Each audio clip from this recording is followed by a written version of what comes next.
Kejadian lagi dan betul. Sini. Insyaallah.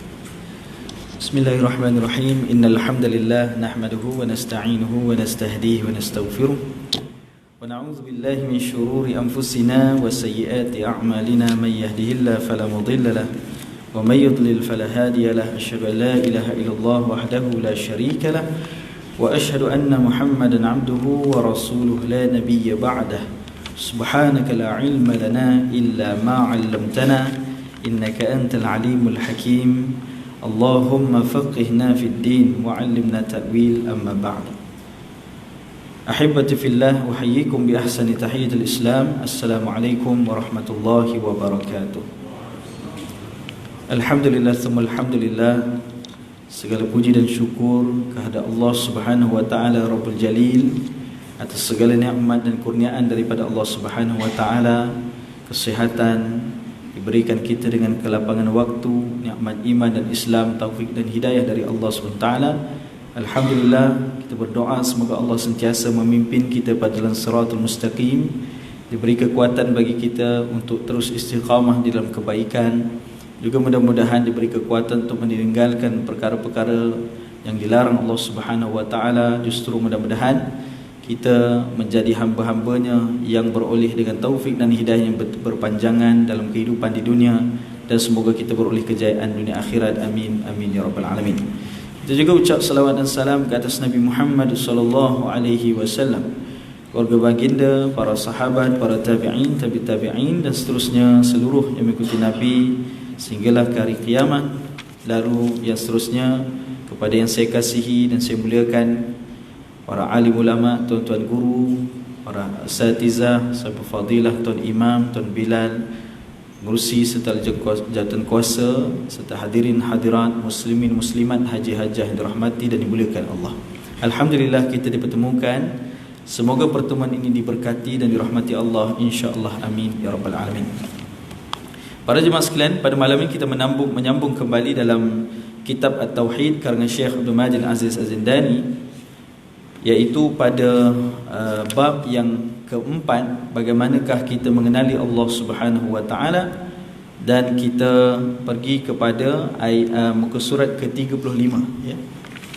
Jika tak salah saya lah, surat 35 pada bahagian mengetahui sifat Allah Subhanahu wa taala. Betul ya? Baik. Lalu kita teruskan, dan insya-Allah jika ada kesempatan kita akan memasuki kepada perbincangan.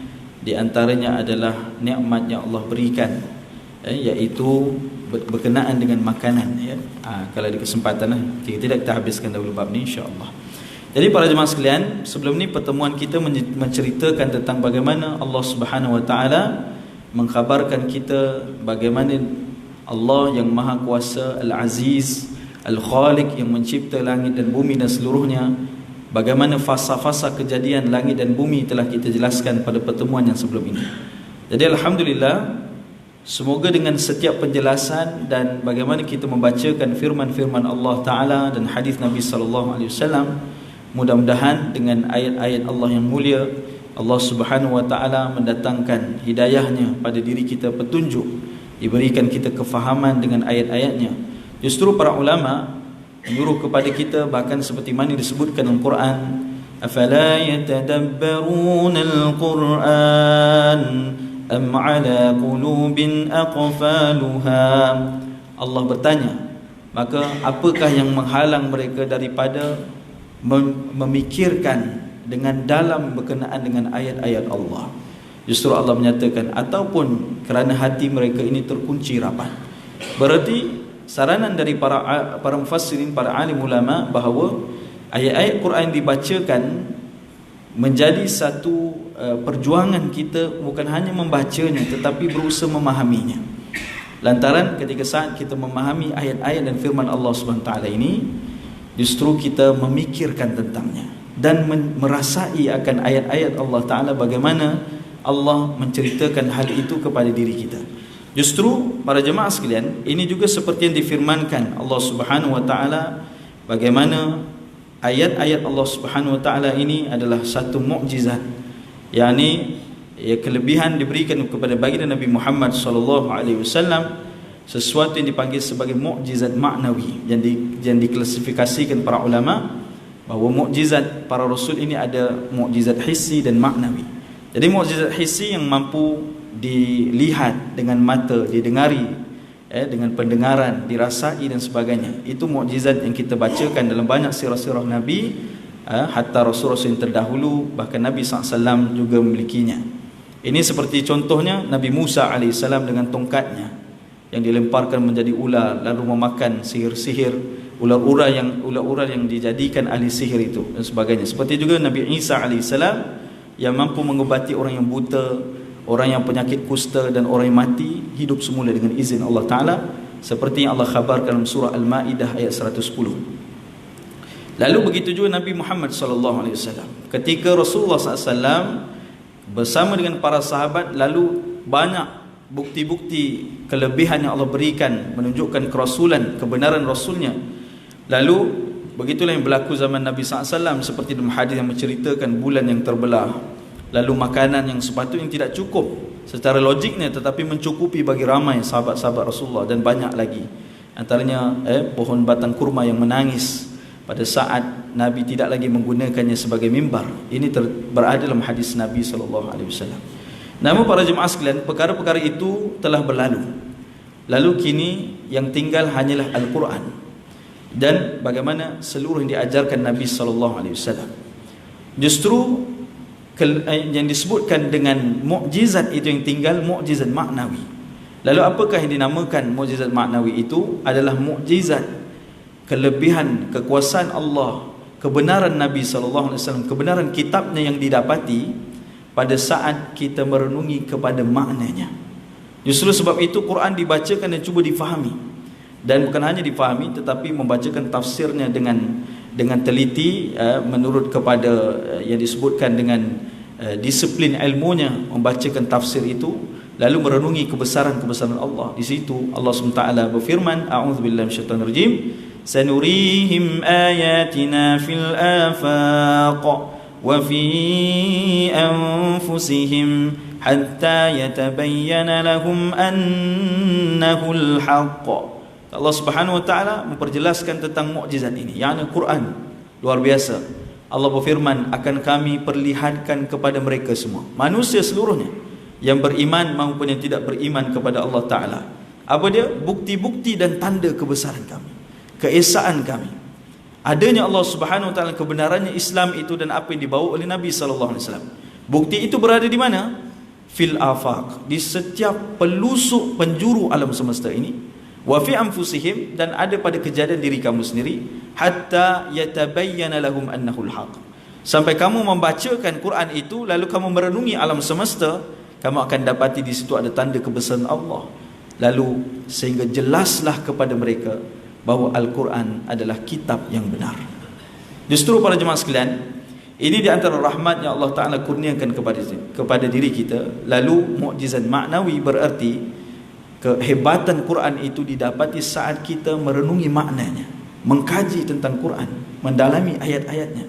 Lalu di situ Allah Subhanahu wa taala, seperti mana Allah firmankan, dzalikal kitabu la raiba fihi hudal lil muttaqin. Inilah dia kitab Al-Quran yang tidak ada keraguan padanya.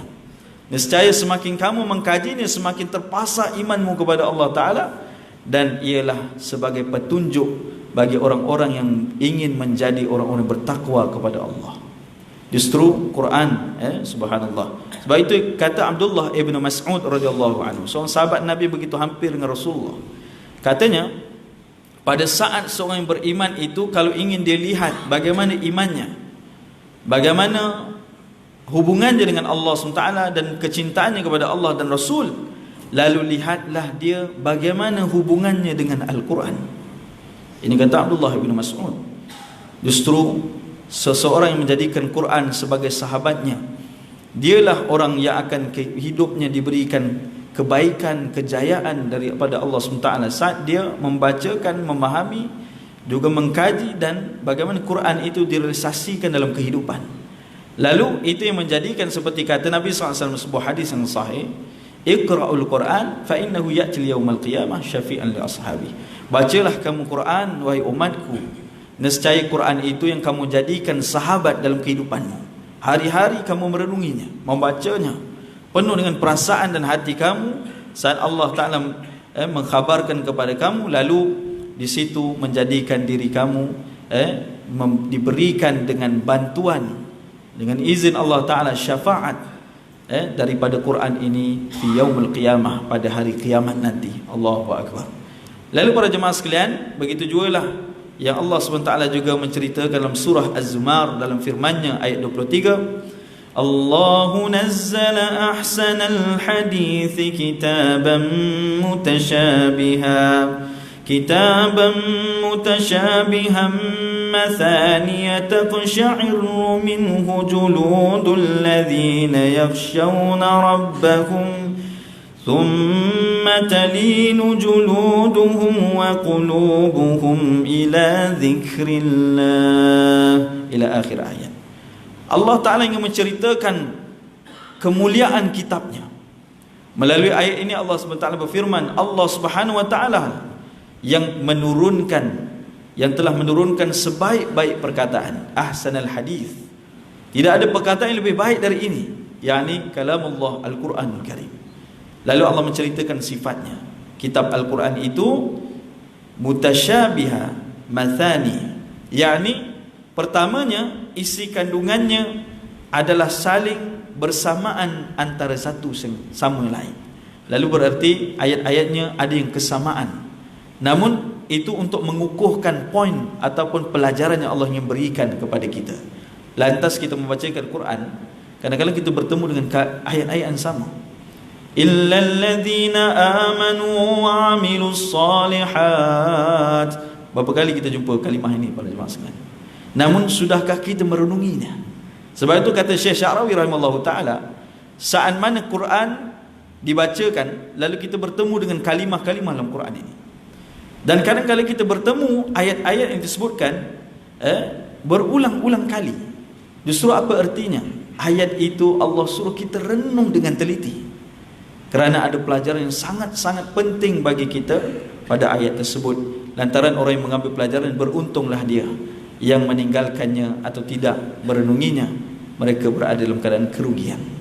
Lalu sebab itu para jemaah sekalian, Allah menceritakan tentang hal ini. Yang kedua, mathaniyah. Quran ini sifatnya adalah bukan hanya dia antara satu sama lain iaitu sama, tetapi dia berulang-ulang keterangannya. Lalu di situ untuk menegaskan apa yang Allah Ta'ala ingin kita pelajari, lalu Allah mula menceritakan kepada kita. Justru Quran yang seharusnya menjadi sesuatu yang kamu bacakan ini, wajib bagi kamu merenunginya sampai diri kamu terkesan pada Quran itu. Dan Allah menyatakan ini sebaik-baik ahsanul hadis. Sebab itu ada sebagian para ulama menyatakan, saat kamu rasa dirimu jauh dari Allah, maka bacalah firman-firman Allah. Nescaya saat itu Allah sedang berbicara kepadamu. Lalu salatlah sujud kepadanya, menghadapnya, kerana saat itu kamu pula berdoa, berbicara kepada Allah SWT. Dan bacalah Quran sehingga kamu merasai kelembutan pada dirimu. Namun kalau kamu baca masih belum menggetarkan jiwamu, maka istighfarlah kepada Allah, kerana mungkin hatimu telah mati. Allahu Akbar. Lalu apa ini dalam ayat ini? Allah Ta'ala menyatakan, pada saat orang-orang yang takut kepada Allah, alladzina yakhshawna rabbahum, kata Allah SWT, buktinya saat mereka membacakan firman Allah, taksya'irru minhu julud, yakni kulit mereka menjadi seram sejuk. Oleh maaf sekalian, berarti apa? Maksudnya Quran ini takkan dapat dijiwai sampai menjadi seram sejuk kalau tidak difahami. Itulah para jemaah sekalian. Jadi ayat ini kata Allah, ini sebaik kitab untuk kamu membacanya dengan penuh renungan, pemahaman, pada saat kamu membacanya sampai kamu rasakan dirimu takut pada Allah, yang membuktikan saat kamu membacakan itu diri kamu, kulitmu menjadi seram sejuk rasanya. Yakni pada baca ayat-ayat tentang hari kiamat, tentang azab Allah, tentang kemurkaannya, bagaimana azab-azab ditimpakan kaum yang zalim pada satu ketika dahulu.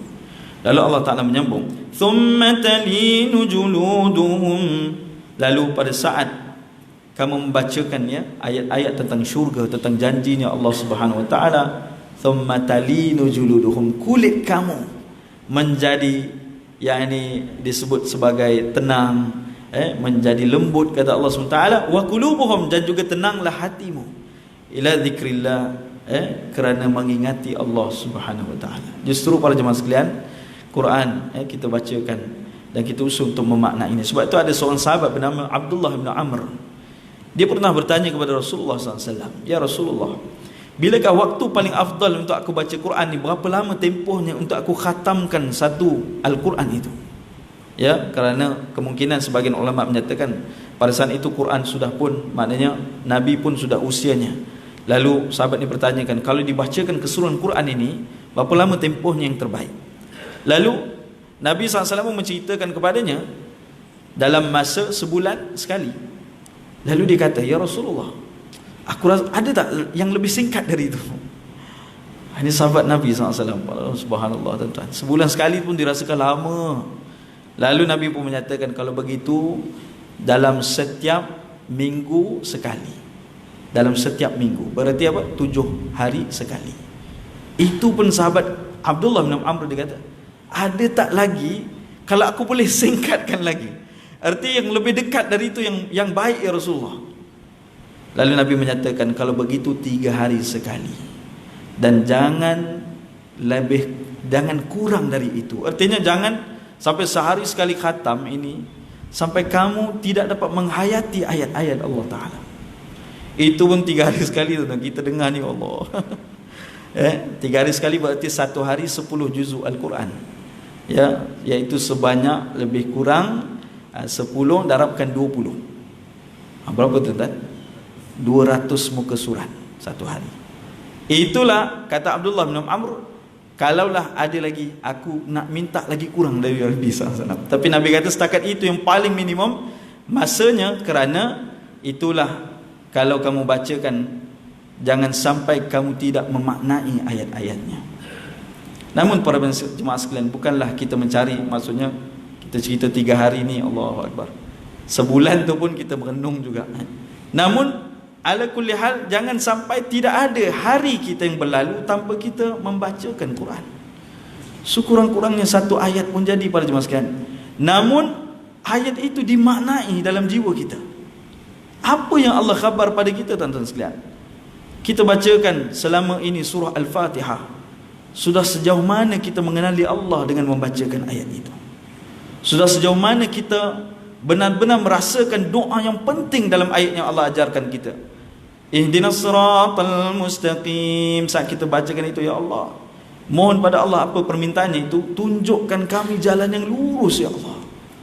Sejauh mana kesungguhan kita, iyyaka na'budu wa iyyaka nasta'in, penggantungan yang keseluruhan kita kepada Allah. Kerana masih lagi ada orang yang membaca Quran namun penggantungannya bukan kepada Allah, namun dan keadaan dirinya tidak betul-betul mengambil perhatian kepada ayat-ayat Allah. Jadi ini perjuangan kita para jemaah sekalian. Bukan Allah Subhanahu Wa Ta'ala ini, Allah tahu kemampuan kita bagaimana. Namun Allah ingin melihat sejauh mana usaha kita, apa yang kita mampu para jemaah sekalian. Kalau baca semua tafsir, lihat banyak tafsir, bukan hanya At-Tabari, ada Qurtubi, ada Imam Ibn Kathir, dan banyak lagi tafsir-tafsir yang lain nak dibacakan mungkin tak sempat dalam kehidupan tuan-tuan. Namun renungilah ayat-ayat yang selalu kita lalui ini. Sekurang-kurangnya kita tahu ayat-ayat ini, apa yang kita bacakan. Seperti itu kata Imam Ghazali rahimahullahu ta'ala. Dalam salah kita sekurang-kurangnya, yang menjadi punca pertama kata Imam Ghazali bagaimana mendapat kekhusyukan dalam salah adalah at-tafahum, kamu memahami apa yang kamu bacakan ketika salatmu. Itu kata Imam Ghazali rahimahullah ta'ala. Kalau tidak semua pun sebahagian daripadanya. Dan bukan hanya dibacakan, difahami, tetapi memaknai. sehingga kita rasakan apa yang Allah Ta'ala ingin khabar pada kita saat kita bacakan firman-firman Allah. Lalu itu sebab Allah menyatakan, afala yatadabbaruna al-Quran. Maka apakah lagi yang menghalangmu wahai manusia daripada memikirkan ayat-ayat Allah Subhanahu wa taala? Am ala qulubin aqfaluha, ataupun hatimu begitu keras sampai terkunci tidak mau merenungi ayat-ayat Allah Taala. Itu baca ni tuan-tuan, oh meremang seluruh rumah kita. Kerana Allah Taala bertanya pada kita. Kerana itu yang dinyatakan para ulama, dibacakan ayat itu rasakan itu dirimu yang disebutkan. Kerana Allah mengkhabarkan pada dirimu. Lalu begitulah yang Allah sebutkan pada ayat surah Az-Zumar ayat 23 dibacakan. Lalu apakah kesannya kita merasainya, bukan hanya pada hati tetapi pada kulit badan kita. Sebab itu kita lihat bagaimana kita lihat ketika bulan Ramadan, antara contohnya Syekh Mishari rahimahullahu taala satu ketika dia pun membacakan seorang Syekh Mishari ni dibacakan ayat daripada surah Fussilat. Syekh kita pun kenal suaranya merdu masya-Allah. Lalu ketika dibacakan ayat itu ketika waktu solat tarawih, dibacakan satu ayat. Dan ayat ni para jemaah sekalian, ayat ini kalau baca sekali jalan dia tak rasa. Tapi apa yang terjadi ketika itu dibacakan ayat ini, sebelum sampai ayat ini suara dia dah bergetar. Imam Syari ini subhanallah, dia baca tu dia dah bergetar suaranya. Lalu bila sampai ayat ini, menangis seluruhnya, bukan dia seorang. Dia menangis tapi seluruh yang dirakam ketika itu, tuan-tuan boleh search di YouTube menangis ramainya. Allahu Akbar. Lalu kita tertanya, macam mana mereka boleh rasa semikian? Kerana rasa itu Allah kata ada pada Quran, kamu bacakan dengan memaknainya. Lalu apakah contoh ayat itu para jemaah sekalian? Ini antaranya. Cuba kita renungi ayat ini pada malam ini. Cuba kita lihat maksud-maksudnya, apa yang Allah Ta'ala ingin sebutkan, Allah khabarkan pada kita. Allah berfirman surah Fussilat ayat 20, 21 dan 22. Hatta idza ma ja'uha shahida 'alaihim sam'uhum wa absaruhum wa juluduhum bima kanu ya'malun. Wa qalu li juludihim lima shahidtum 'alaina qalu أنطقنا الله الذي أنطق كل شيء وهو خلقكم أول مرة وإليه ترجعون وما كنتم تستترون أن يشهد عليكم سمعكم ولا أبصاركم ولا جلودكم ولكن ظننتم أن الله لا يعلم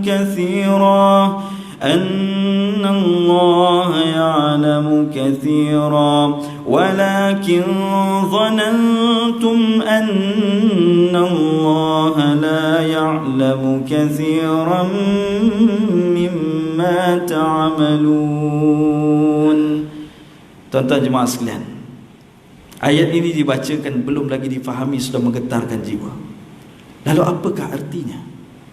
Allah berfirman, pada hari kiamat nanti, orang-orang yang melakukan dosa saat kehidupan di dunia, mereka yang tidak ingat kepada Allah, mereka menghabiskan umur mereka, seluruh nikmat yang Allah berikan, mereka lupa menunaikan perintah Allah, mereka bakal didunamkan ke dalam neraka Allah.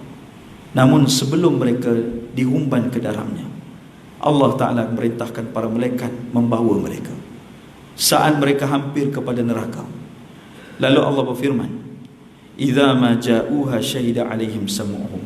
Ketika itu seluruh nikmat yang ada pada tubuh mereka akan mempersaksikan perbuatan mereka, yaitu pendengaran mereka, penglihatan mereka, dan kulit pada tubuh mereka.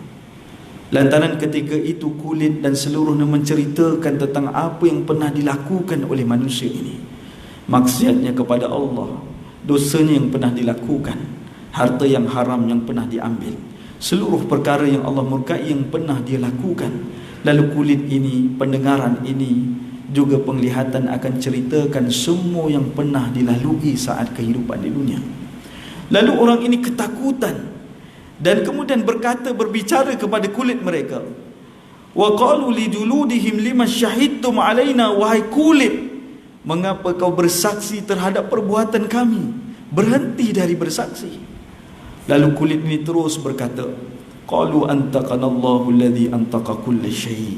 Allah Ta'ala adalah berkuasa menjadikan setiap sesuatu pandai berkata. Lalu hari ini kami diizinkan Allah berkata-kata.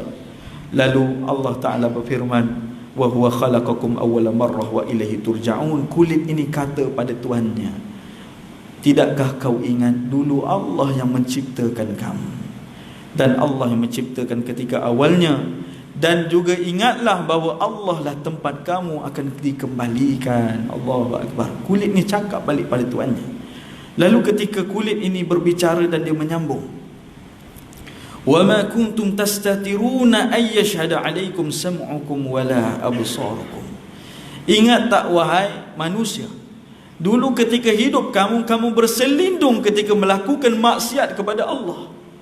Bukan kerana kamu tidak yakin matamu, penglihatanmu atau pendengaranmu ataupun kulitmu akan menjadi saksi pada hari kiamat, tetapi sebenarnya hatimu tidak yakin kepada Allah yang mengetahui setiap perbuatanmu. Allahu Akbar, tuan. Kulit cerita, tuan. Bayangkan penyesalan ketika itu. Apa lagi pertolongan yang nak dicari? Tidak ada tempat, kerana kulit cerita, tubuh cerita, dan belum lagi yang lain yang Allah datangkan, antaranya bumi Allah datangkan di yaumul akhirah. Banyak lagi saksi yang lain. Justru sebab itu saat kita membacakannya dan menghayatinya, lalu di situ akan menyentuh jiwa kita, para jemaah sekalian. Kerana itu Allah Ta'ala menyatakan Quran ahsanal hadis, sebaik-baik perkataan untuk kamu hayati, untuk kamu renungi ayat-ayatnya. Justru dengan itu, saat kita merenungi ayat-ayat Allah Ta'ala, lalu kita akan kenali kebesaran Allah yang Maha Agung. Saat kita merenungi ayat-ayat, yakni tanda-tanda kebesaran Allah, kita akan mengenali Allah Ta'ala yang Maha Agung. Dan sebab itu kita lihat kepada kitab kita, bagaimana kita mengetahui sifat Allah. Kata Syekh Abdul Majid Az-Zindani, surat 35 ini, ketika mengetahui sifat Allah dengan berfikir tentang makhluknya dan juga melalui ajaran para rasulnya. Justru ayat-ayat yang direnungi ini seperti yang kata Nabi SAW. Nabi SAW wafat dan tidak tinggalkan apa juga pun, melainkan dua perkara, seperti yang kita pernah khabarkan dalam banyak pertemuan sebelum ini. Taraktu fikum amrayni ma tamassaktum bihima lan tadillu abadan. Aku tinggalkan bagimu dua perkara, lalu kalau kamu berpegang teguh padanya, mempelajari dengan sedalamnya, menjadikan ia sebagai panduan dalam kehidupanmu, mengamalkannya, menyampaikannya, justru kamu tidak akan sesat buat selama-lamanya. Seperti mana kaum yang pernah sesat dahulu. Siapakah mereka? Antaranya kaum Yahudi di kalangan Bani Israel, kaum Nasrani di kalangan Bani Israel. Mereka dahulu beriman pada Allah, mereka membacakan kitab-kitab Allah, namun mereka sesat. Mengapa? Tidak berpegang teguh kepada apa yang diwahyukan, apa yang disampaikan oleh Rasul-Rasul mereka. Lalu di antara yang perlu mereka ikuti adalah beriman pada Nabi Muhammad SAW. Namun mereka meninggalkan kitab mereka, menukar ganti ayat-ayatnya. Juga mereka memutarbelitkan kata-kata Rasul yang terdahulu, memutarbelitkan ajaran agama mereka, sehingga mereka tafarruq. Wa ma tafarraqa alladhina utul kitaba illa min ba'di ma ja'atuhumul bayyinah. Menjadi sesat mereka yang asalnya beriman, mereka adalah Muslim.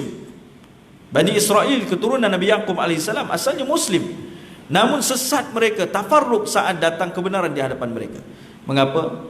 Kerana tidak berpegang teguh kepada apa yang diajari Rasul mereka dan apa yang diturunkan Allah Subhanahu Wa Taala. Lalu Nabi SAW menyatakan, kamu jangan menjadi sesat seperti mereka.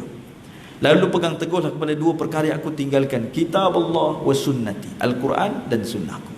Lantaran dengan kamu pegang teguh, mengikutinya, mempelajarinya, menghayatinya, lalu kamu tidak akan sesat buat selama-lamanya. Kaum Bani Israel, di kalangan mereka menjadi ada yang beriman pada Allah. Mereka itu orang-orang yang diberi nikmat, seperti yang disebut dalam surah Al-Fatihah. Siratal ladzina an'amta 'alaihim Berilah ya Allah jalan orang-orang kau beri nikmat. Siapa dia? Orang-orang muslimin, para anbiya wal mursalin seluruhnya, yang membawa kita kepada tauhid, beriman kepada Allah Subhanahu wa taala, pegang teguh apa yang diwahyukan, apa yang telah diberikan dalam agama, apa yang telah diturunkan Allah Taala, syariat dan sebagainya, apa yang telah diajari para rasul. Lalu mereka ini tidak mahu mengikutinya. Ada ilmu tapi tak mau ikut. Allah berfirman, ya'rifunahu kama ya'rifuna abna'ahum. Orang beriman ini, kaum Bani Israel, dulu mereka ini kenal Rasulullah. Bukan kenalnya biasa, tapi kenalnya mereka seperti kenal anak-anak mereka. Tetapi punya kenal kepada Nabi SAW, bila nampak Nabi tak mau terima. Mengapa? Kerana kesombongan. Pertama, saya lebih baik darinya. Ini meniru sifat iblis, laknatullah. Lalu tak mau pegang kepada ayat-ayat dalam Taurah yang menyatakan memang wajib beriman pada Rasulullah, mengikuti syariatnya. Begitu juga dalam Injil. Allah berfirman, wa idh qala Isa ibn Maryam ya bani Israel inni rasulullahi ilaikum musaddiqan lima bayna yadayya minat Taurah wa mubashiran bi rasulin ya'ti min ba'di ismuhu Ahmad. Kata Nabi Isa AS kepada kaum Bani Israel. Ini bila jauh masanya sebelum kelahiran Nabi Muhammad SAW. Kata Nabi Isa, wahai kaumku, aku hadir membenarkan apa yang telah dibawa oleh Rasul terdahulu, Nabi Musa AS, iaitu Taurah. Aku membenarkan Taurah. Dan aku bawa benda yang sama dibawa oleh Musa AS. Di antaranya berita gembira. Apakah berita itu? Ada dalam Taurah, ada dalam Injil. Selepas zamanku nanti ada Rasul yang terakhir, namanya Ahmad. Falamma ja'ahu bil bayyinat, bila datang kepada mereka Rasulullah sallallahu alaihi wasallam, kebenaran Quran yang dibawa, kebenaran Rasulullah sallallahu alaihi wasallam, lalu qalu hadza sihrun mubin, alasan yang sama mereka beri pada Nabi Isa dengan cadangan untuk membunuh Nabi Isa, lalu Allah menyelamatkan. Mereka nak bunuh Nabi Isa, mereka kata Nabi Isa ini ahli sihir. Itu juga perkataan yang sama dilontarkan kepada Nabi Muhammad SAW. Jangan dengar ayat-ayat Allah, jangan renungi dia, jangan hayati, jangan dengar firman Allah, kerana saat kamu mendengarinya, hadza sihrun mubin, itu hanyalah sihir yang menyebabkan kamu sesat dan mengikutinya. Na'udzubillah min dzalik. Walhal mereka beriman, tuan-tuan, namun sesat kerana sifat kesombongan, takabur, angkuh, dan sifat buruk mereka yang Allah juga sebutkan sebagai pelajaran untuk kita dalam Al-Quran Karim.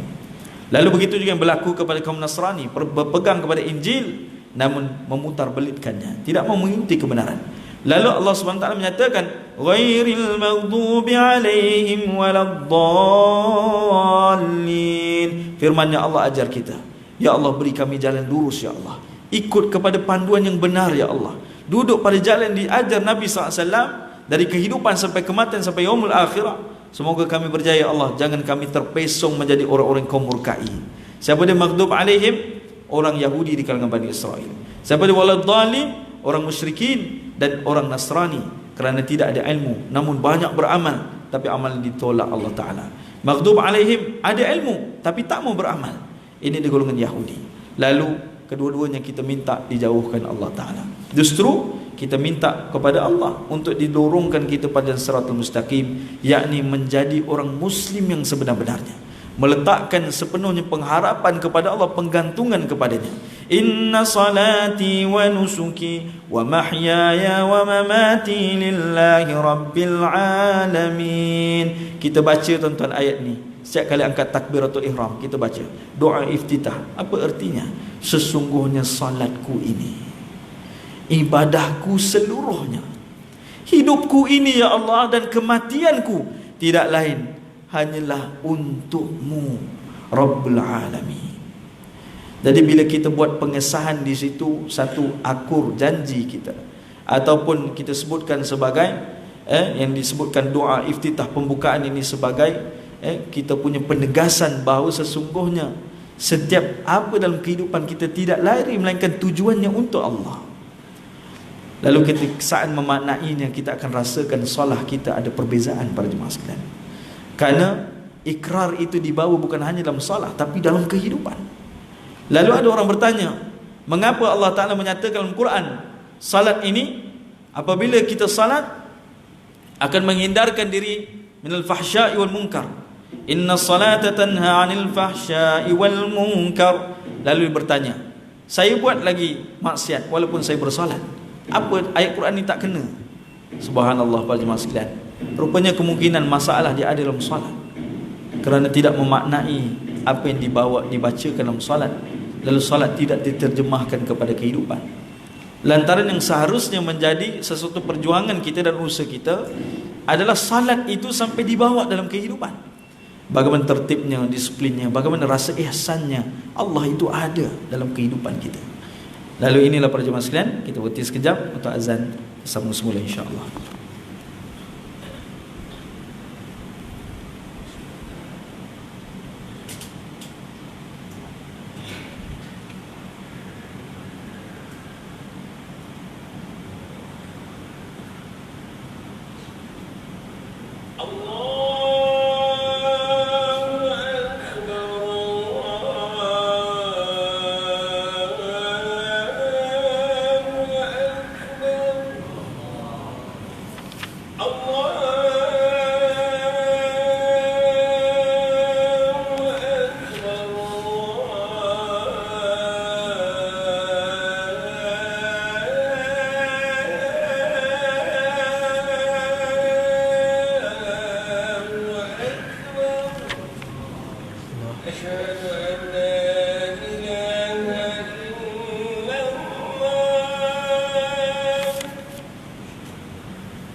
Bismillahirrahmanirrahim.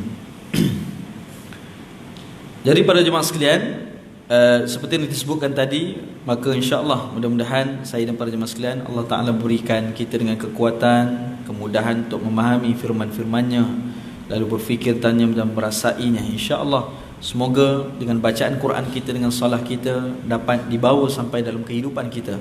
Semoga seperti mana ditanyakan kepada Sayyidah Aisyah radhiyallahu anha, ya ummahatul mukminin, kabarkan kepada kami bagaimanakah perihal baginda Nabi sallallahu alaihi wasallam, bagaimanakah pekertinya, akhlaknya Nabi sallallahu alaihi wasallam. Lalu Sayyidah Aisyah segera menjawab, kana khuluquhul Quran. Akhlak baginda Nabi SAW adalah seperti Al-Quran. Justru pada kita yang mampu membacakan Quran, lantaran perlu kita berusaha menghampirikan akhlak kita dengan mencontohi akhlak baginda Nabi SAW. Usaha kita dalam harian, mudah-mudahan dengan itu menjadi hujah di sisi Allah Ta'ala di yaumul qiyamah, bahawa kita di antara umat Rasulullah yang berusaha beramal dengan sunnah dan juga firman Allah, sunnah Nabi SAW dan juga firman Allah SWT, insya-Allah. Baik, pada muka surat 35 itu Allah berfirman, Inna fis samawati wal ardi la ayatin lil mu'minin wa fi khalqikum wa ma yabuthu min dabbatin ayatun liqaumin yuqinun. Sesungguhnya, kata Allah Ta'ala firman-Nya, sesungguhnya pada langit dan bumi itu terdapat bukti, tanda-tanda kekuasaan Allah Ta'ala bagi orang-orang yang beriman, dan pada kejadian diri kamu sendiri serta pada kejadian segala binatang yang dikembangbiakkannya. Lalu terdapat juga tanda-tanda yang membuktikan kekuasaan Allah bagi orang-orang yang meyakini. Ini dalam surah Jathiyah ayat 3 dan 4. Allah menceritakan bagaimana kita mengetahui sifat Allah dengan berfikir tentang makhluknya. Lalu Syekh Abdul Majid Az-Zandani memberikan tamsilan kepada kita. Sekiranya kita melihat kepada satu ciptaan yang manusia merekanya, contohnya kenderaan seperti yang diletakkan dalam kitab ini, lalu kita akan melihat bagi kereta itu dibuat dari besi. Lalu bagaimana besi ini, kita ketahui bahawa pembuatnya itu memiliki kemampuan untuk menempa besi, kepakaran. Lalu dia juga memiliki bahan itu, besi itu, dan dia juga mempunyai kekuatan untuk membentuk kepada besi menjadi rupa bentuk kenderaan. Lalu kita lihat kepada kaca yang ada menjadi tingkap, menjadi cermin kepada kenderaan itu. Lalu kita pun berfikir dan melihat bagaimana orang yang membuat itu memiliki keupayaan untuk membentuk besi, membentuk kaca, menciptakan kaca itu dan membentuknya supaya sesuai dengan fungsinya. Kemudian kita melihat kepada dawai elektrik, penyambungan elektriknya, jadi kita tahu bahawa dia mempunyai kepakaran untuk membuat komponen kereta, bahagian-bahagian elektrik dan sebagainya. Lalu pembuat kereta itu memiliki kepakaran juga dalam teknologi dan sebagainya. Lalu katanya, beginilah caranya kita mampu mengenali sedikit tentang sifat pembuat kereta. Jadi kita tengok satu benda, kita lihat subhanallah, pandai orang ni buat, Masya Allah, tabarakallah. Namun kita terfikir, siapa pula yang mencipta pembuatnya itu? Bukankah itu Allah Subhanahu Wa Ta'ala? Para jemaah sekalian, bagaimana seseorang boleh kagum melihat ciptaan manusia, namun yang menjadi ajaibnya, kata para ulama, mereka melihat ciptaan Allah tidak mengaguminya. Lihat ciptaan manusia terlalu kagum. Oh, hebat ciptaan manusia ni, bagaimana hebat manusia boleh buat begini-begini. Kagum ni. Tetapi dia lupa yang mencipta manusia itu siapa? Bukankah Allah Subhanahu Wa Ta'ala? Justru ini, kata Syekh, menjadi orang berfikir adalah sesuatu yang sangat dituntut dalam agama. Berfikir dengan jelas dan berpandukan daripada wahyu dan apa yang diajar Nabi SAW. Lalu daripada contoh di atas yang dinyatakan Syekh ini, kenderaan yang mampu dicipta oleh manusia itu menunjukkan kehebatan pembuatnya. Namun kita lihat bagaimana Allah Subhanahu Wa Ta'ala, kita melihat kepada apa yang diciptakannya di langit, di bumi, di alam semesta ini, seperti yang Allah firmankan dalam surah Jathiyah ini, wa fi khalqikum, dan pada kejadian diri kamu sendiri. Di situ kamu akan mendapati kebesaran Allah Subhanahu Wa Ta'ala pada saat kamu merenungi ciptaan ini. Lalu Syekh menyatakan, lihat bagaimana Allah menciptakan makhluknya satu demi satu. Dan kalau kita imbau kembali dalam Quran, berapa banyak makhluk yang Allah khabarkan dalam Quran, dari sebesarnya sampai yang kecilnya. Yang besarnya mana? Mungkin Allah ceritakan berkenaan dengan makhluknya dalam Quran, seperti Al-Fil, gajah, ya, dalam surah Al-Fil dalam Al-Quran. Kemudian Allah juga menamakan surah-surah lain dengan nama makhluknya, Al-Baqarah, mungkin kecil sikit daripada itu. Kemudian Allah juga menamakan antaranya An-Nahl, surah lebah, An-Naml, surah semut, dan Al-Ankabut, surah labah-labah. Macam-macam lagi para jemaah sekalian. Bahkan Allah juga sebut dalam ayat-ayatnya ini bagaimana tamsilan-tamsilan berkenaan dengan zubabah, lalat, antaranya juga berkenaan dengan nyamuk. Ini dikhabarkan Quran. Lalu mengapa disebutkan dalam kitab yang suci ini? Para ulama menyatakan, antaranya Syekh Syarawi tadi, kembali para ulama mufassirin menyatakan bahawa Al-Quran tidak akan ada dalamnya ayat-ayat yang tidak ada maksud, tidak ada makna, yang dipanggil ayat-ayat picisan, murahan diletakkan dalam Quran. Pastinya kalau diletakkan, ia mengandungi erti yang besar saat mana direnunginya, didalaminya. Lalu kalau kita melihat kepada makhluk Allah Ta'ala, hatta pada diri kita sendiri, kata Allah Ta'ala di situ, Allah juga berfirman, laqad khalaqnal insana fi ahsani taqwim. Dalam surah At-Tin, sesungguhnya penciptaan manusia itu adalah di antara sebaik-baik susunan kejadian. Sehingga subhanallah, merenunginya mendatangkan rasa kehambaan kepada Allah Ta'ala. Dialah Al-Hakim. Penciptaan makhluknya itu menunjukkan kebijaksanaan penciptanya, Allah Subhanahu Wa Ta'ala Al-Hakim. Dia juga Al-Khabir, yang juga bukan hanya tahu, tetapi pengetahuannya amat mendalam tentang makhluknya, tentang ciptaannya, tentang seluruh yang ada di langit dan di bumi. Dia juga Al-Qawi, kekuatan menciptakan makhluk itu luar biasa. Allah Ta'ala Al-Qawi, dialah yang memberikan, dialah yang maha perkasa, dan dialah yang memberikan yakni kekuasaan, maknanya apa? Memberikan kepada kita tenaga, keupayaan dan sebagainya. Allah juga kita kenali dengan melihat kepada ciptaan di langit dan di bumi. Allah ini menciptakan makhluknya, dialah Al-Musawwir dan Al-Badi', iaitu yang membentuk rupa, dan juga daripada rupa yang ni membentuk rupa yang cantik daripada ciptaannya. Dia juga Al-Hadi, yang memberikan petunjuk kepada manusia, kepada kita, bagaimana Allah melihat, kita dapat melihat petunjuk yang ada pada setiap ciptaan Allah, yang menjadikan bukti dia adalah Al-Hadi. Kita dapat melihat kehidupan dan kebanyakan makhluk yang Allah ciptakan menjadi bukti bahawa Allah Ta'ala Al-Muhyi, dia yang menghidupkan. Allah Ta'ala menciptakan setiap dari ciptaan dengan pengetahuan yang amat hebat. Lalu Allah Ta'ala Al-Alim, yang maha mengetahui.